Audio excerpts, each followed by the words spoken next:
Perkenalkan, nama saya Edi. Saya ini tinggal memang dari 2004 ada di kota Melbourne. Jadi by grace of God begitu banyak hal-hal yang saya lihat penyertaan Tuhan yang luar biasa. Tapi tadi saya melihat pujian haleluya mau sejam 2 jam. Kita nggak bisa nyembah Tuhan tanpa kita kagum sama Tuhan lagi. Kita nggak bisa bilang Tuhan Kau baik, Kau luar biasa, kasih setiamu dahsyat Tuhan. Haleluya, ada satu perkataan yang kita bilang, Tuhan Engkau tuh tak terlukiskan. Tuhan Engkau tuh nggak bisa dilihat dengan mata jasmani kita. Saya pikir pada saat tadi Bapak Ibu menyanyikan dan katakan haleluya. Ada satu pertanyaan yang tiba-tiba keluar saat ini. Adakah rasa kagum? Apakah ada rasa hormat kepada Tuhan kita Yesus Kristus? Kalau hari ini saya bisa menyentuh ini dengan pegangan tangan saya mau bilang sama Bapak Ibu, segimana Tuhan itu nyata ketika kita pegang seperti saya memegang mimbar ini. Dia begitu nyata, dia ada. Yes, saya tahu kita ngalami 2 tahun struggling ya kira-kira ya. Covid, bisnis berjatuhan, bisnis yang kuat itu bisa jatuh. Semua yang hari ini gak bisa digoncangkan, firman Tuhan bilang akan digoncangkan. Nah Bapak Ibu, dalam waktu yang singkat ini, mungkin saya dapat privilege, saya dapat suatu kehormatan untuk menyampaikan bahwa dimanapun Bapak Ibu berada, saya ada di negara yang berbeda, Tuhan itu tetap sama dan Dia tidak pernah berubah. Bisa katakan amin, haleluya, bilang sama Bapak kita yuk. Bapak Engkau awesome, Tuhan Kau luar biasa, Tuhan Kau luar biasa. Kasih setianya luar biasa, tak pernah terukur. Ada satu kasih yang baru di tengah-tengah gerejamu Bapak. Ada satu kasih yang boleh mengalir saat ini di hati yang kering, hati yang takut, hati yang bingung, hati yang melihat seperti tidak ada pengharapan. Tapi di situ ada pengharapan yang baru, ada kasih yang baru, ada kekuatan yang baru mengalir saat ini dalam nama Yesus Tuhan. Haleluya, haleluya. Saya mengucapkan kembali selamat hari Minggu dari saya melayani di satu gereja namanya Shekinah Melbourne. Bapak Ibu bisa search siapa Shekinah Melbourne. Kita sederhana, kita keluarga-keluarga yang melayani, keluarga yang memberitakan kebenaran firman Tuhan. Tapi Bapak Ibu, biar izinkan saya, Pak, berapa lama saya punya waktu Pak? Oke, iya, saya nggak mau nanti Bapak Ibu pulang terlambat dari rumah ini ya. Nah, saya ada satu dalam perjalanan saya renungkan Bapak Ibu ya. Saya mau sampaikan sedikit kesaksian, tapi ada satu firman sebelum saya bisa sampaikan kepada hari-hari ini kita harus bisa berjalan di dalam satu tingkat level yang berbeda. Karena hari-hari ini kalau iPhone Bapak Ibu itu ada upgrade. Samsung yang kita punya itu punya upgrade dari level poin 1, poin 2, 1.3. Tapi hari-hari dalam perjalanan iman kita, Tuhan Yesus tetap sama selama-lamanya. Tapi dalam perjalanan rohani kita, harus kita upgrade perjalanan rohani kita dari tingkat yang seorang anak, kita harus menuju pada satu tingkat di mana kita ada pejuang-pejuang Tuhan, yang di mana di situ kita bisa melihat, di mana kita percaya Bapa kita itu baik. Bapak Ibu yang punya anak kecil di belakang, kalau Bapak Ibu taruh anak Ibu di atas mesin minuman itu, Ibu bilang sama anak Ibu, loncat nak, dia akan loncat. Ada amin Bapak Ibu ya. Demikian kita mau percaya kalau Bapa kita siap menangkap kita. Dengan apapun yang terjadi dalam kehidupan kita, Dia gak akan pernah meninggalkan kehidupan kita.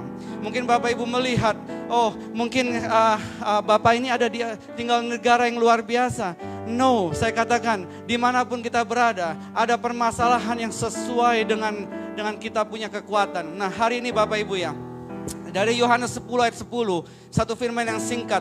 Nah ini bicara kita harus berjalan di dalam ketidakmungkinan. Karena di dalam ketidakkemungkinan itu ada kemungkinan. Di dalam ketidakmungkinan itu ada kesempatan. Nah Bapak Ibu, Yohanes 10 ayat 10 mengatakan seperti ini. Pencuri datang hanya untuk mencuri dan membunuh dan membinasakan. Aku datang supaya saya, Bapak Ibu mempunyai hidup. Bukan hidup yang biasa-biasa, tapi mempunyai dalam segala kelimpahan. Ada amin Bapak Ibu? Bisa katakan amin. Mencuri, iblis mencuri damai sejahtera kita, mencuri berkat kita, bahkan mencuri sampai keselamatan kita. Dia membunuh saudara, saudara hidup dibuat tidak bisa punya hidup, saudara hidup. Begitu banyak orang yang hidup tapi dia tidak hidup. Begitu banyak orang-orang yang ada kita lihat di sekitar kita, mereka hidup, mereka gak punya pengharapan. Mereka gak punya namanya kekuatan untuk melawan hari-hari yang mereka lihat hari-hari ini.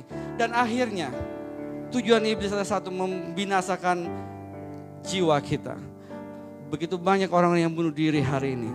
Begitu banyak orang-orang yang melakukan perbuatan yang tidak mungkin yang di luar peri kemanusiaan yang ada hari-hari ini. Tapi kembali lagi Bapak Ibu, kita gak perlu takut. Tuhan bilang dia datang untuk berikan kita hidup. Tapi hidup yang berkelimpahan dalam segala hal. Iya, dalam semua aspek kehidupan kita. Saudara diciptakan serupa dengan gambar rupa Allah. Ada daya ciptaan ini saya suka, ini masuk dalam kesaksian hidup saya. Ada daya cipta dalam setiap pikiran saudara. Dalam pikiran kita. Ketika saya datang ke Australia pada tahun 2004 Bapak Ibu. Saya datang bukan dengan satu kayaknya happy gitu ya. Tapi dengan satu gentar. Ya, by grace of God kita bisa ada di negara tersebut ya Bapak Ibu. Tapi hati saya, Tuhan ngapain saya pindah ke negara orang? Tuhan ngapain saya datang jauh-jauh? Ke situ saya nggak tahu, sedangkan di sini pada waktu tahun 2004 saya udah punya kerjaan. Saya baru married dengan istri saya gitu kan. Kita baru jalani hidup kita yang bersama. Tuhan ngapain tuh? Tiba-tiba Tuhan itu bicara malam itu untuk keluarga kami, ada satu visi. Nah kembali ketika kami berjalan Bapak Ibu ya. Saya mau katakan untuk cari kerjaan tuh nggak gampang. Ternyata pekerjaan saya itu hanya membutuhkan waktu sekitar sampai 1 bulan. Saya pun nggak tahu saya dapat kerjaan atau enggak. Kami hanya membawa uang kami yang adalah sekitar, kalau kita hitung sekitar 5.000 Australian dollar. Itu juga uang tabungan kami bersama. Uang dari hasil pernikahan kami ya, di mana ada yang memberkati kami bawa itu. Bulan pertama kami udah hitung bisa habis sekitar 1.500 sampai 2.000 dolar gitu. Sedangkan ada bulan-bulan berikutnya kami bawa anak kami yang baru 1,5 tahun. Tuhan saya bilang kami nggak bisa lama-lama. Kalau Tuhan nggak kasih kerjaan kami pulang karena nggak punya kerjaan gitu kan. Nah tapi Bapak Ibu, ketika di dalam kelemahan kita, di dalam ketakutan kita, kalau kita terus cari namanya sumber itu gitu. Ketika saya bangun di pagi hari itu dingin ya. Hari ini bulan ini itu bulan lagi dingin-dingin ya gitu. Pagi sekitar 1-2 derajat. Saya ingat saya datang sama sekitar tanggal 4 Juli. Dan saya mengerti ketika namanya kita dalam keadaan struggling, kita dalam keadaan yang tertekan. Saya bisa jalan-jalan ngomong gitu. Saya apply kerjaan dari pemerintah Australia, ada pekerjaan kita bisa apply. Saya mau apply apa? Semua saya apply, cuci tangan, cuci kaki, semua lengkap. Apapun saya apply, mau nyuci piring, mau nyuci apa, semuanya saya apply gitu ya. Background saya adalah pekerjaan di kantor sebagai accounting gitu kan. Apply juga nggak ada panggilan gitu kan, nggak ada semuanya gitu. Nah dalam perjalanan saya pulang, saya ngomong, Tuhan, hati aku nih susah Tuhan. Hati aku nih nggak tahu gimana ya. Nah orang stres, kalau ngomong-ngomong sama Roh Kudus itu luar biasa. Kita seperti orang gila dikatakan. Tiba-tiba dalam perjalanan saya dengar suara, kamu tunggu aja nanti. This is true story dari kehidupan kami. Saya nggak sempat ajak istri saya karena istri saya harus menghadiri wedding. Saya bilang saya tinggal ya yang untuk ketemu Bapak Ibu di tempat ini. Dia bilang oke, kamu selamat melayani gitu kan. Nah kemudian dalam perjalanan saya berjalan. Masa Tuhan ini udah exactly itu 30 hari. Kita ada di negara itu dari bulan Juli sekitar Agustus awal gitu kan. Dan malamnya kami bawa gitar kecil yang lebih kecil dari itu yang anak-anak punya Bu ya. Kita kami nyembah Tuhan. Tiba-tiba Tuhan ngomong, kamu tunggu aja besok. Sampai saya berhenti, saya bilang sama istri saya, loh ini saya dengar lagi loh soal. Saya juga jarang saya untuk mendengar yang audible suara Tuhan. Roh Kudus itu yang ada dalam kehidupan kita. Saya mengerti. Dalam keadaan apapun hari-hari ini ketika kita dalam keadaan tertekan, coba ngomong-ngomong, kita lupa ajak ngomong Roh Kudus. Roh Kudus kita taruh di samping. Roh Kudus gak mau interfere kita, karena kenapa? Karena kita bukan robot. Kita diciptakan dengan segambar dan rupa Allah. Bapak Ibu ya, ada amin ya Bapak Ibu ya. Nah kemudian nggak cuma sampai situ. Besok saya ditelepon, singkat cerita aja, saya ditelepon. Udah Inggris pun saya nggak ngerti banyak. Ya saya cuma dengar job, job yes. Ada kerjaan, yes, gitu kan. Saya datang, oke, alamatnya di mana? Alamatnya sini. Saya tanya berkali-kali, can you repeat it once again, please slowly, gitu kan. Saya tulis alamat, saya datang, singkatnya saya datang besok. Tiba-tiba dikasih tahu ini kerja di mana pun saya nggak nanya, gaji berapa pun saya nggak nanya karena saking seneng ya gitu ya. Nah kemudian saya datang besok, saya kerja. Saya pikir cuma ngobrol-ngobrol tapi ternyata udah suruh kerja. Nah singkat cerita ternyata kalau Bapak Ibu search di online itu ada namanya company yang namanya Don Small Good. Nah itu pabrik bacon terbesar di negara tersebut gitu ya. Nah ketika saya masuk, saya cium, kita memang makan babi di sini ya, luar biasa ya. Tapi ini luar biasa lagi karena ini tempat mengolah babi gitu. Dan di situ masih mentah gitu, semua baunya Bapak Ibu. Enggak, kadang-kadang saya pikir aduh Tuhan, haleluya. Oke singkat cerita. Saya harus singkat karena kalau enggak kita enggak cukup setengah jam Bapak Ibu. Ya kemudian sambil berjalan saya tetap setia, saya harus kerja namanya. Nah itu babinya di sana itu babi Kanada yang udah dipotong kira-kira sebesar 4 ubin itu kira-kira. Ya 4 ubin Bapak Ibu itu ya. Dan kita harus kerja berdua, itu kita harus pakai hook. Seumur umur saya nggak pernah kerja seperti itu. Gitu kan. Pakai hooknya yang cangkulan begini ya. Jadi berdua kalau saya slow dia kehalang. Terus produksinya ada target sekitar 20 ton satu hari, satu grup gitu ya. Satu hari 8 jam, bang. Berjalan terus sampai 2-3 bulan. Tiap bangun pagi tangan ini udah kayak robot begini dia gitu. Keras. Bapak Ibu bayangin gak gitu? Gak pernah gitu. Nah gak cuma sampai situ penderitaannya Bapak Ibu. Dan penderitaan saya ternyata saya pulang itu di pagi hari karena kerjanya ternyata di sore gitu. Nyampe sekitar jam 2. Saya gak punya temen, saya gak kenal siapa-siapa. Saya harus jalan kaki pulang. Itu 1,5 jam di winter time sekitar 1 derajat ya. Jadi 1 jam gitu kan. Sepertinya kayak orang yang kalah perang Bapak Ibu ya. Maaf sekata walaupun kita suami kuat tapi ada kalanya suami-suami menangis ada Ibu. Benar ya Bapak Ibu ya. Saya menangis di tengah jalan. Saya bilang Tuhan susah banget ya kayaknya. Tapi ada satu hal yang kita gak bisa bilang di hadapan Tuhan. Tuhan ini bukan rencanamu. Tuhan cuma ingatkan saya. Setiap pada perkara kecil Tuhan akan tambahkan hal-hal yang lebih besar lagi. Dalam waktu 6 bulan. Bapak Ibu dalam waktu 6 bulan. Ada satu kesempatan itu supervisor saya orang Macedonia tinggi sekali ya besar lagi orangnya. Dia harus cuti. Dia tahu background saya pernah ngerjain pembukuan dan gitu-gitu. Oke, kamu tolong gantiin ini supervisor gitu ya. Dia cuti sebulan. Dan dalam waktu sekitar bulan ke-6, 6 bulan itu. Ternyata setelah supervisornya balik kembali dari cutinya. Dia bilang no, ini supervisor gak akan balik sini tapi kamu stay di situ. Saya itu mikir, siapakah saya di tempat itu? Gitu. Siapakah saya ada di tempat itu? Sehingga ketika dulu yang dia ngatur saya, sehingga saya harus ngatur dia. Saya ini baru datang ke Australia, lihat muka orang itu masih aneh. Lihat muka orang itu masih takut. Bahkan pas bangun pagi aja tidur, itu udah kayak, aduh saya di mana ya? Gitu. Nggak merasa kita dari kecil sampai umur 26 tahun saya ada di sini gitu kan. Setahun itu nggak ngerubah apa-apa. Kita tuh masih orang asing, masih aneh banget gitu Bapak Ibu ya. Nah kemudian singkat sampai di situ. Setiap pada perkara kecil Tuhan kasihkan perkara yang besar. Hari ini saya bisa melihat perkara yang besar karena saya setia kepada perkara kecil. Perkara yang paling kecil yang Tuhan percayakan selain dari pekerjaan yang saya ceritakan. Tapi adalah ketika kami belajar melayani Tuhan. Hari-hari ini kita harus punya hati yang bisa dipercaya Tuhan. Begitu banyak berkat yang dipercayain itu tidak menjadikan berkat buat orang itu. Begitu banyak hal yang ada kesempatan di sana kita hilang karena kita nggak percaya Tuhan siapkan dalam kehidupan kita.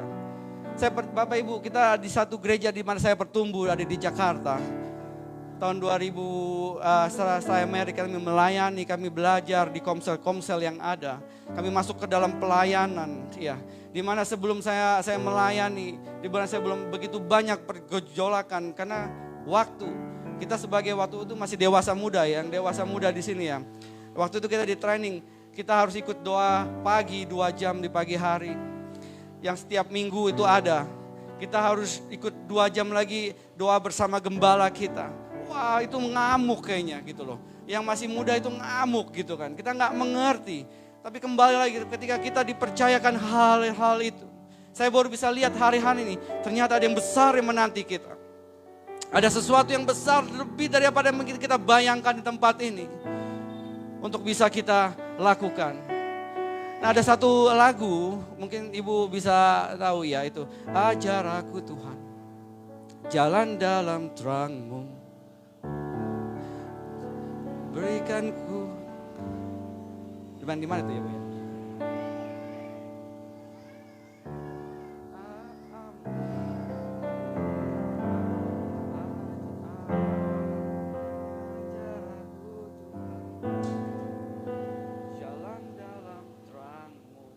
Lagu itu bilang ini, berikan ku hati yang teguh mengasihi-Mu. Dapat Ibu ya? Ajar aku Tuhan, jalan dalam terang-Mu. Berikan ku hati yang teguh mengasihi-Mu. Nah, chorus bait ini bilang, ku puji Kau selama-lamanya, segenap hatiku, segenap kuatku, segenap hidupku, ku serahkan padamu. Jadilah sesuai kehendak-Mu. Pada saat kita gak bisa apa-apa, saat kita gak mengerti, kita bisa bilang, ajar aku Tuhan, jalan dalam terang-Mu. Bilang sama Tuhan, berikan ku hati yang teguh mengasihi-Mu. Saya ajak jemaat sama-sama nyanyi lagu ini dari awal buat Tuhan ya. Pejam matamu, bilang sama Tuhan, ajar aku Tuhan, jalan dalam terang-Mu. Yesus, berikan kami hati, berikan ku hati yang teguh mengasihi-Mu. Pada saat masalah datang, pada saat kita gak tahu apa-apa, bilang sama Tuhan, ku puji Kau selama-lamanya, segenap hatiku, segenap kuatku, segenap hidupku, ku serahkan padamu. Jadilah sesuai kehendak-Mu. Sama-sama bilang, Tuhan ajar aku, ajar aku. Oh Yesus Tuhan, yes you are, yes you are, you are Tuhan. You are beautiful, you are wonderful. Haleluya. Nah Bapak Ibu, saya mungkin gak terlalu panjang ke depan, tapi saya ada satu hal lagi yang mau sampaikan. Dalam perjalanan rohani kita, Bapak Ibu bisa milih untuk mencoret-coret satu kanvas yang Tuhan sediakan dalam kehidupan kita. Atau Bapak Ibu mau mengukir sesuatu yang indah bersama Tuhan. Nah bukan singkat cerita, tapi ini yang paling penting. Karena dalam perjalanan rohani kita harus tahu itu ada testing yang Tuhan sediakan dalam kehidupan kita. Itu ada ujian-ujian yang Tuhan berikan dalam kehidupan kita. Supaya kita bisa naik level dan naik kelas. Nah bagi kami, saya seorang pelayan Tuhan dari tahun 2002 ketika kita married sampai hari ini. Saya tidak menemukan satupun yang bisa bilang, Tuhan Engkau jahat. Tuhan Engkau tidak mengasihi aku. Ketika kita nyembah Tuhan, ketika kami punya anak pertama, semuanya looks fine. Ketika kami punya anak kedua, yang kami tumpangin tangan selama 7 bulan, ya, selama 6 bulan dalam kandungan ibunya, gitu kan. Kami berdoa, Tuhan dalam nama Yesus anak ini luar biasa. Tapi ternyata pada saat ketika dia dilahirkan, dokter nggak bisa melihat ada satu kelainan dalam wajahnya yang cukup minor pada waktu itu. Tapi itu cukup mengejutkan dan itu cukup membuat kami bilang, Tuhan sepertinya kemanakah Engkau? Aku nih pelayanmu loh. Aku nih melayani Tuhan dari tahun 2002. Ketika saya bertemu dengan cinta itu, saya ditemui seperti Paulus. Ketika kehidupan saya Bapak Ibu ya, di bawah tahun 2002 sebelum kami masuk married, 1 tahun Tuhan proses, 2 tahun Tuhan proses. Sebelum tahun 99 kehidupan kami bersama teman-teman yang lain, kami ini orang-orang yang dugem gitu kan.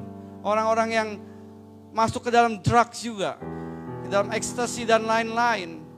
Nggak mengerti itu semua, tapi tahun 1999 ketika di kantor, ketika saya duduk, ketika saya diam, ketika mengerjakan satu pekerjaan, saya dilawat Tuhan. Dan pada saat dilawat Tuhan Bapak Ibu, saya dilawat Tuhan bukan cara ada hamba Tuhan yang kamu saya doakan, enggak. Tapi pada saat saya duduk seperti Bapak Ibu, saya menemukan ada satu cinta yang saya nggak pernah lihat. Ada satu kasih yang tiba-tiba di hati saya. Apa toh itu? Gitu. Apa toh ini Tuhan? Tapi bisa ngerti itu Tuhan, aneh. Loh, saya ini bukan orang ke gereja. Background keluarga kami itu Krisculam gitu kan. Tahu Bapak Ibu Krisculam? Kristen Konghucu Islam gabung semua. Kami dari pedalaman di Pulau Bangka ya Bapak Ibu ya. Semua kita mix up di situ gitu. Itu bahasanya orang tua saya gitu ya. Nah kemudian pada saat seperti itu, dalam waktu 1 minggu, saya cari gereja, tiba-tiba seperti orang bodoh. Benar-benar seperti kerbau ada dicocok hidungnya, nurut aja. Dalam waktu 1 minggu saya menemukan seminar hidup baru. Dan itu saya dipulihkan. Di situ ketika saya mengucapkan semua, Tuhan aku bertobat atas A, B, C dan suddenly, tiba-tiba itu urapan mengalir dan melepaskan saya. Saya duduk satu kursi seperti Bapak Ibu dan saya nggak tahu, saya udah nangis, saya udah seperti apa, saya juga udah nggak lihat lagi, saya udah nggak tahu malu lagi Bapak Ibu ya. Yang saya tahu, saya melihat Tuhan ada di tengah-tengah dalam gambaran apa yang saya lihat di dalam roh Bapak Ibu ya. Dan dari situ Bapak Ibu, saya pikir itu semua udah cukup buat perjalanan rohani kita, enggak.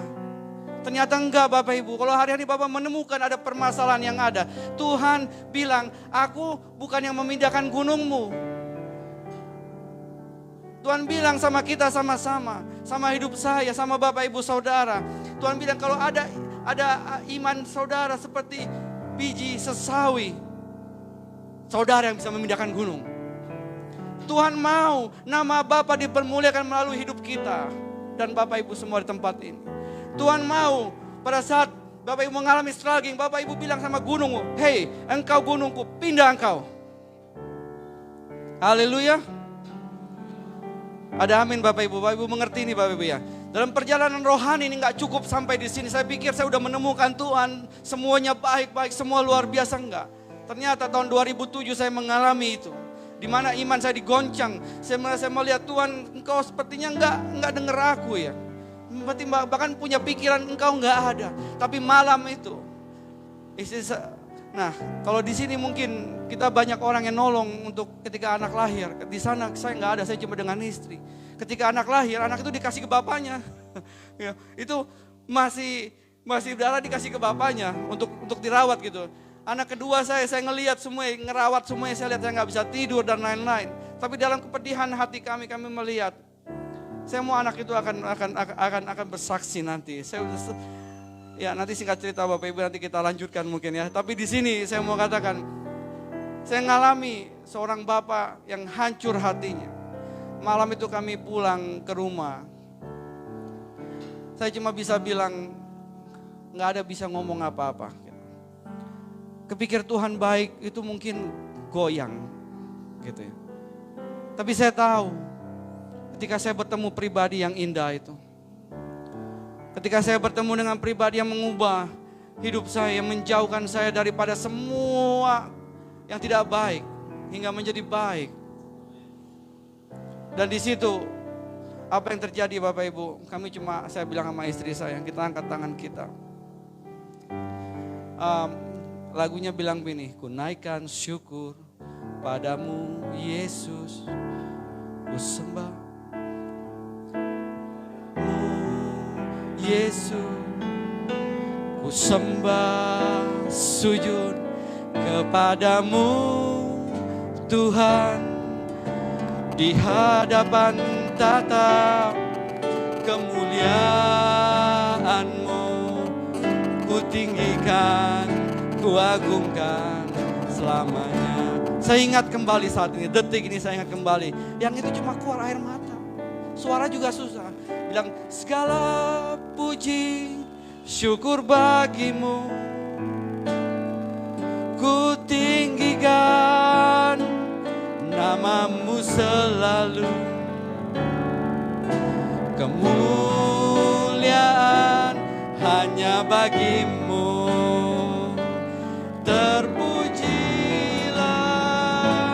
namamu. Dan di situ Bapak Ibu, saya merasakan kasih Bapa yang luar biasa itu. Kasih Bapa itu melingkupi kehidupan kami. Saat itu hati yang tiba-tiba mendapatkan damai sejahtera. Iblis mencoba mencuri. Selama kita masih hidup dalam daging ini, begitu banyak apa yang ada kesakitan, ada ketakutan, semuanya begitu banyak. 2 tahun ke belakang kita lihat begitu banyak yang menghalangi kehidupan kita untuk percaya Tuhan.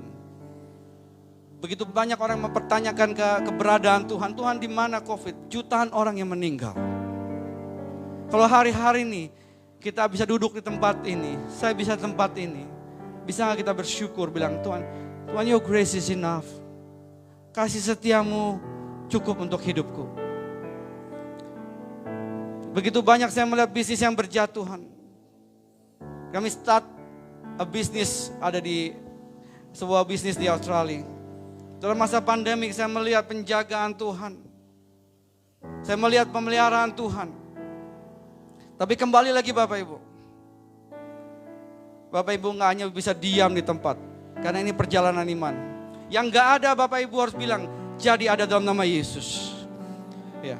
Ketika saya jalan 1 minggu, sekitar 1 minggu saya jalan 1,5 jam setiap hari. Pulang ke rumah. Saya terima gaji pertama saya, Tuhan terima kasih. Tuhan luar biasa, terima kasih Tuhan. Saya gak nanya gaji berapa, saya langsung beli sepeda. Ya. Sepeda saya jalan, sepeda itu sekitar 25 menit sampai rumah. Senangnya minta ampun gitu kan. Dalam waktu pulang ke rumah kita, karena kita tinggal di apartemen yang 2 lantai yang pendek gitu ya. Orang semua punya mobil Tuhan, gitu kan. Tuhan, ini ada anak 1,5 tahun, kita susah harus jalan jauh. Tiap kali pulang, nggak punya pengharapan tapi punya iman. Karena dalam iman Tuhan ternyata ada pengharapan gitu ya. Tiap jalan pulang, Tuhan dalam nama Yesus, aku lihat mobil di situ. Tuhan dalam nama Yesus, jalan lagi ngomong, nggak ada tuh mobilnya. Saya nggak tahu permasalahan Bapak Ibu ya. Saya nggak tahu apapun yang Bapak Ibu hadapi, tapi tiap kali Bapak Ibu bangun di pagi hari, Bapak Ibu akan menemukan permasalahan itu ada di depan kita selalu. Apa menjadi struggling kita itu ada di depan kita selalu. Tapi yang menjadi perbedaan adalah begitu cara pandang kita. Cara kita melihat pada permasalahan kita. Kalau hari ini saya diajar Tuhan melihat permasalahan itu ada opportunity. Ada kesempatan yang Tuhan siapkan. Ada kesempatan dalam kesempitan. Ini bukan pandai bicara Bapak Ibu, tapi sungguh nyata. Kami dipelihara selama 2 tahun dalam bisnis kami di sana. Hari-hari ini kami juga punya bisnis restoran dan saya juga jalanin suatu bisnis namanya transport dan logistik gitu ya Bapak Ibu ya. Dimana kalau Bapak Ibu lihat DHL yang kuning itu ya, Express kita tuh kontraktor dengan mereka gitu Bapak Ibu. Saya ini di sana kurir, tapi nggak cuma kurir, ini kepanjangan nggak Pak? Saya juga bukan kurir, cuma kurir manusia aja, tapi ternyata kita juga kurirnya dari Tuhan hari-hari ini. Saya delivery barang lebih daripada orang lain. Apapun saya kerjakan Bapak Ibu. Tapi dalam pekerjaan kita, dalam pelayanan kita semua, itu mempercayakan sesuatu yang baru. Saya ketemu satu orang dalam perjalanan, kakinya pincang gitu. Dia tanya saya, kamu bisa bantu saya untuk deliver barang saya, karena saya harus bayar sekitar $60 untuk deliver ini barang ke rumah. Saya sibuk gitu kan. Ada orang minta tolong gitu kan. Oke lah, karena dekat tempatnya saya tolong. Tapi dalam perjalanan dia bercerita, saya ini cacat gara-gara tabrakan dan istri saya itu dipanggil Tuhan gitu. Wah, saya bilang ini ada sesuatu yang mau Tuhan bicarakan gitu kan. Dalam perjalanan pulang saya antar dia. Saya berdoa buat dia, Tuhan saya berdoa buat dia untuk beri kekuatan yang baru. Dan lucunya juga, ternyata dia juga kenal Tuhan dan dia berdoa buat saya juga gitu. Jadi dalam perjalanan kita, kadang-kadang kita dipakai Tuhan, apapun kita berada di tengah-tengah pekerjaan kita, untuk menjadi berkat Bapak Ibu ya. Nah Bapak Ibu, sebenarnya ada beberapa hal lagi yang kita mau bicarakan di sini, tapi mungkin saya pikir terlalu ya. Oke Pak ya. Nah, ini untuk melengkapi apa yang tadi saya kesaksian hidup saya sedikit. Tapi ketika dia memberikan kita hidup yang berkelimpahan, itu berarti bukan hidup yang biasa-biasa. Bapak Ibu, bukan hidup yang kita lihat hari. Bapak Ibu melihat apa di depan mata. Bapak Ibu tahu semut ya. Semut itu berjalan, dia cuma bisa lihat paling seberapa, nggak nyampe sentimil. Begitu kecilnya dia cuma bisa melihat semut itu berjalan, cuma hanya kecil dari apa yang ada di depan dia. Sedangkan kita hari-hari ini, tiap hari kita jalan, yang kita lihat apa? Cuma jalanan depan kita, benar Bapak Ibu ya? Pernah gak Bapak Ibu ketika perjalanan di pagi hari, Bapak Ibu lihat di langit yang di atas? Begitu luas, begitu indah. Ketika matahari udah mulai terbit, mata kita hanya fokusnya ke bawah melulu ya. Saya belajar banyak ketika dalam perjalanan, dalam pekerjaan kami. Kami pas melihat ke atas, indah tuh Tuhan. Ada sesuatu yang lebih indah yang Tuhan mau percayakan kepada kehidupan kita, yaitu hidup berkelimpahan. Tapi Bapak Ibu, kita harus punya kunci. Kita harus punya semua dalam handphone kita, berangkas, semua itu punya kunci untuk membukanya. Nah ini harap Bapak Ibu bisa mulai masuk nih ya ke dalam message sini gitu loh. Message apa yang mau coba saya ketemukan ketika saya jalan perjalanan sini. Kunci ini begitu penting dalam kehidupan kita di bumi ini. Kunci buka rumah, buka ruko, buka pintu, semuanya, kunci mobil. Tanpa kunci itu semua tidak ada yang bisa kita buka. Benar Bapak Ibu ya? Benar. Nah, bahkan internet banking kita butuh password ya. Semua apps butuh password. Bahkan kalau Bapak Ibu nonton filmnya superhero Marvel ya. Siapa yang suka nonton superhero? Tahu ya yang Thanos gitu ya. Ya pernah nonton ya Bapak Ibu ya, benar ya. Tahu. Nah, Thanos itu butuh batu cincin untuk membuka ya, untuk membuka universe yang dia mau gitu ya. Dia bisa kontrol waktu, dia harus mencari itu batu. Saking untuk satu pembalasan yang dia mau kerjakan gitu ya. Nah, bahkan dari keluar rumah kita semua udah pegang kunci, benar gak sih? Siapa yang gak pegang kunci? Ya, pasti ada kunci semuanya. Nah, tanpa kunci, tanpa PIN, tanpa password dalam kehidupan kita nggak bisa apa-apa. Nah, Bapak Ibu, demikian hidup yang Bapak mau ajar. Bapak telah sediakan semuanya ini di bumi. Bapak telah sediakan bagi kita secara cuma-cuma.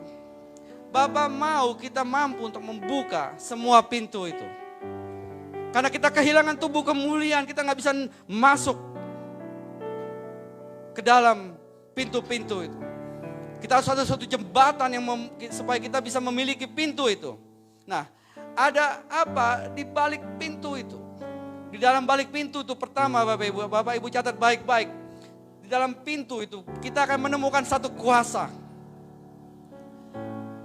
Matius 16 ayat 19 kalau Bapak Ibu bisa catat dan Bapak Ibu baca di rumah. Kepadamu akan kuberikan kunci. Bukan kunci biasa, Tuhan bilang. Kunci kerajaan sorga. Nah, ini yang menjadi poin. Apa yang kau ikat di dunia ini akan terikat di sorga. Dan apa yang kau lepaskan di dunia ini, wow, akan terlepaskan di surga. Nah, saya mau ajak Bapak Ibu bernubuat saat ini. Kita semua, saya nggak tahu permasalahan hidup kita. Saya nggak tahu kesusahan kita, ketakutan kita. Tapi kita mau ganti. Kita mau ganti nama firman ini. Bukan kita ganti kata-katanya. Tapi Bapak Ibu bisa bilang seperti ini Bapak Ibu ya. Nama kepadamu, kita ganti nama kita. Kepada Edi, Tuhan Yesus telah berikan kunci kerajaan sorga. Apa yang Edi ikat di dunia ini akan terikat di sorga. Dan apa yang Edi lepaskan di dunia ini akan terlepaskan di sorga. Bisa kita sama-sama Bapak Ibu ya. Kita mau ngomong dengan iman kita minta Roh Kudus Engkau materaikan apa yang kami perkatakan malam ini, sore ini Tuhan.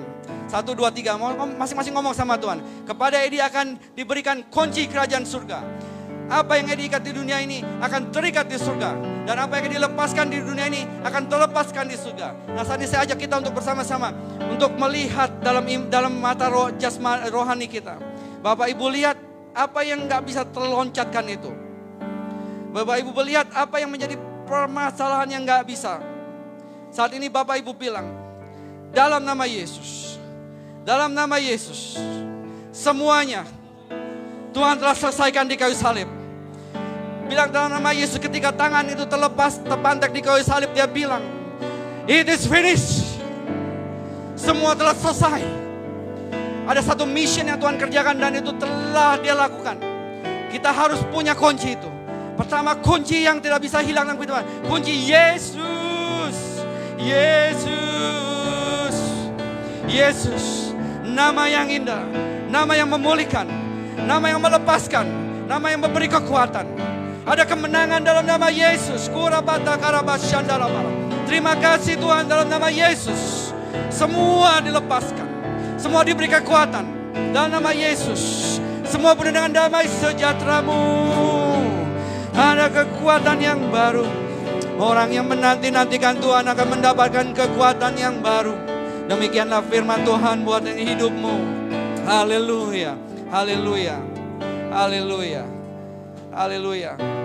Bagi yang lelah, Tuhan bilang, orang yang menanti-nantikan Yesaya 40 ayat 31. Ini saya memorize dalam kehidupan saya. Ketika saya mulai lelah, biasanya itu semua mulai menyerang pikiran kita. Ketika dalam pelayanan kita mulai lelah, itu menyerang kemarahan. Melihat orang lain kerja lebih enteng daripada hidup kita. Dalam pekerjaan kita, kita melihat ada orang lebih beruntung dari kita. Dalam kelelahan kita melihat musuh-musuh kita sepertinya berjingkrak-jingkrak di hadapan kita. Saya melihat ketika bisnis kami ditusuk dari belakang sama orang-orang yang lain yang ingin merebut posisi saya Bapak Ibu. Tapi di situ juga saya bilang sama Tuhan, orang yang menanti-nantikan Tuhan akan mendapatkan kekuatan yang baru. Orang yang bersama Tuhan, ketika kita sembah Dia, kita mendapatkan kekuatan yang baru. Haleluya. Itu pintu yang Tuhan bukakan bagi kita. Yang lagi kalah, yang merasa aku ini kalah, aku ini gak mampu Tuhan. Tapi Tuhan bilang Roma 8 ayat 37, dia bilang, you are more than a conqueror. Kamu lebih daripada seorang pemenang. Oh haleluya Tuhan, haleluya. Thank you Lord, thank you for your words Lord. Thank you for your love. Haleluya. Lift up your hand, give him a big clap. Beri tepuk tangan yang meriah buat Tuhan. Engkau layak, Engkau luar biasa, Engkau luar biasa Tuhan. Terima kasih Bapak, terima kasih. Terima kasih Tuhan. Yang lagi stres, di dalam handphone saya, ada di tas saya. Begitu banyak persaingan bisnis yang ada, itu gak gampang di mana-mana Bapak Ibu, sebagai seorang businessman yang ada. Dan saya melihat ketika depresi itu datang, itu kita kehilangan damai sejahtera. Kita kehilangan semuanya. Saya ngalamin, apa yang Bapak Ibu ngalamin, saya ngalamin. Ketika saya tinggalkan kerjaan saya dan apa yang ada di Indonesia, di Australia, itu bukan berarti gak ada problem kita. Begitu banyak permasalahan. Saya bilang, Tuhan, we need rest. Kami butuh ketenangan. Kami percaya Tuhan, Engkau jauh cukup baik. Gitu. Nah di sini Di dalam ketika hal-hal itu menyerang dalam Filipi 4 ayat 13, saya mulai taruh, ini firman Tuhan ini menjadi kekuatan loh Bapak Ibu. Saya taruh di handphone saya, tiap hari saya lihat di screen-nya, Filipi 4. I can do all things. All things is possible. Yang lupa kita baca melalui Yesus yang mengasihi hidup kita. Wow. Haleluya. Haleluya. Haleluya. Mungkin Bapak Ibu saya akan selesai sampai situ. Dan saya percaya ada pertemuan pertama, kita akan ada pertemuan kedua dan ketiga ya Bapak ya. Saya senang sekali ada di tengah-tengah kerinduan kami dan Felicia. Kami ada satu project. Saya dipercayakan untuk menjalani project ini. Yaitu project yang kami mau kerjakan. Saya ada bicara dengan Pak Marjuli kemarin dengan Pak Yakob. Kita mau mencerdaskan kehidupan bangsa. Bangsa dari Bali, dari Jakarta. Ada satu menjadi father for generation, bapak pada generasi, bukan batik. Saya lihat kerinduan Pak Marjuli kemarin. Dia menceritakan kerinduannya untuk kita semua bisa tumbuh menjadi sukses. Bahkan lebih sukses daripada hidupnya hari ini. Bahkan lebih sukses daripada hidup kita hari-hari ini. Menjadi orang-orang yang militan dalam Tuhan. Menjadi pria-pria, menjadi imam-imam dalam rumah tangga. Menjadi wanita-wanita yang menolong, bukan yang melakukan sebaliknya dalam keluarga hari-hari ini. Menjadi wanita-wanita Allah yang menjadi punya hikmat dan pendoa-pendoa yang luar biasa. Nah ini program ini Bapak Ibu saya penutup saya di sini. Ada satu proyek mengatakan ini menjadi ada training center yang akan kita bentuk. Bapak Ibu, tapi kita akan hari-hari karena kita baru jalan dan kita baru sketsa, saya butuh bantuan doanya. Karena saya percaya begitu banyak dari kita untuk menimba ilmu di luar sana ya, di negara seberang kita ya. Dan di situ Bapak Ibu, kami mau Bapak Ibu yang punya talenta, yang bisa melayani, yang bisa apapun juga itu yang Bapak Ibu, yang penting Bapak Ibu bilang yes Tuhan aku mau ya, dan aku siap untuk karena hari-hari ini di sana bukan berarti nggak lebih capek. Di sana enggak berarti semua lebih enak. Saya katakan tidak Bapak Ibu. Dimanapun kita berada, di situ kita mencari hidup. Di situ sama permasalahannya yang ada. Dan di sini gereja itu enggak hanya cuma satu perkumpulan, tapi ada bobotnya. Ada orang-orang yang militan yang bisa dipakai Tuhan, ada bisnis-bisnismen yang kami bisa kumpulkan untuk boleh mendanai mungkin Bapak Ibu yang rindu untuk sekolah di luar negeri Bapak Ibu ya. Dan di situ ada satu prinsip yang saya mau katakan, begitu banyak saya menemukan anak-anak kita yang sekolah ke luar negeri, mereka hanya cuma fokusnya uang ketika pasar melihat uang. Mereka lupa fokus mereka adalah study di situ. Kita mau melihat ketika Bapak Ibu teman anak-anak kita nanti kalau proyek ini berjalan, ketika mereka di sana mereka menerima ijazah dan mereka bisa pakai untuk membangun bangsa dan kota ini. Ya, ketika mereka mungkin ada kesempatan untuk menjadi permanen residen di sana, ya mari bangkit untuk menampung yang lain lagi supaya mereka bisa melihat satu future masa depan yang lebih indah lagi. Nah ini butuh doa, butuh bantuan karena ini radikal yang kami kerjakan ini radikal. Karena apa yang kami kerjakan ini tidak mencari keuntungan sama sekali Bapak Ibu. Jadi malah Paulus bilang tidak ada keuntungan yang aku terima gitu kan. Paulus itu bilang apa yang dikerjakan itu mungkin gak disukai banyak orang juga. Ya, apalagi di dalam hal-hal yang gelap itu banyak yang gak suka sama kita. Gitu kan. Karena satu orang yang bertobat, satu orang yang bisa dipakai, mungkin dia bisa mengubah 1000 orang. Wow. Kalau Bapak Ibu punya kerinduan, doakan, bicara dengan Pak Marjuli.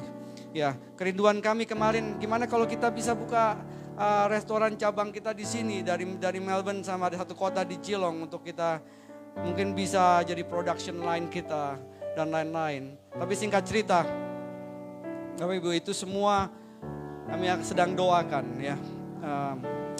Mungkin saya katakan terima kasih sekali lagi untuk semua tim di sini gitu ya.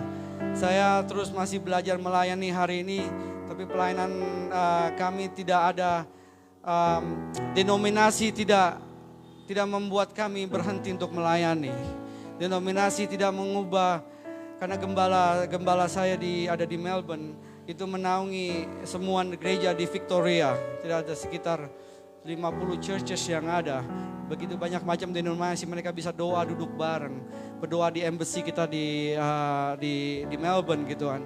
Dan itu satu hal yang luar biasa. Bukan Pak Marjuli menjadi majelis untuk semua gereja, itu juga luar biasa gitu ya. Memang gak gampang kita untuk duduk sama doa bareng-bareng. Tapi di dalam hal-hal hari seperti ini saya rasa kita lihat wabah di mana-mana ya Bapak Ibu ya. Ada kemarin WHO udah declare lagi monkeypox itu udah menjadi pandemik juga gitu kan. Di semua negara sedang mempersiapkan sesuatu yang baru.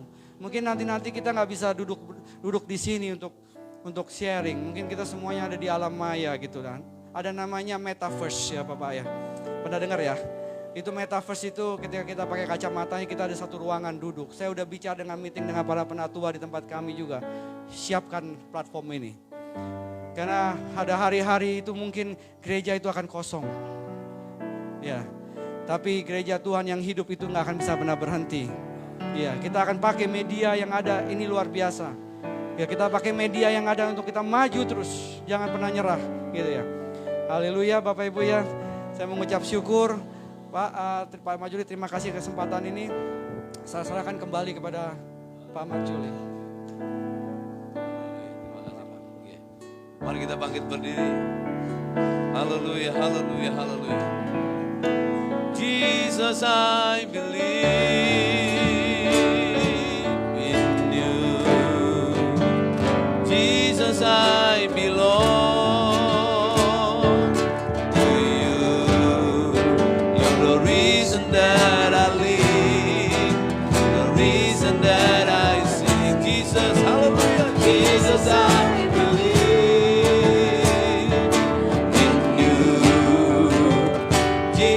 I belong to you. You're the reason that I live, the reason. Yesus aku percaya, Yesus aku percaya, Yesus aku milikmu, Yesus aku milikmu.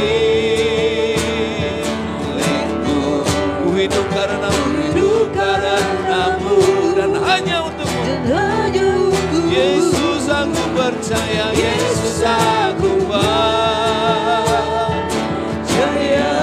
Yesus aku milikmu, Yesus aku milikmu. Ku hidup karenamu, dan hanya untukmu. Yesus aku percaya, Yesus aku percaya, Yesus aku milikmu. Ku hidup karenamu dan hanya untukmu selamanya. Haleluya. Terima kasih Tuhan, terima kasih Tuhan.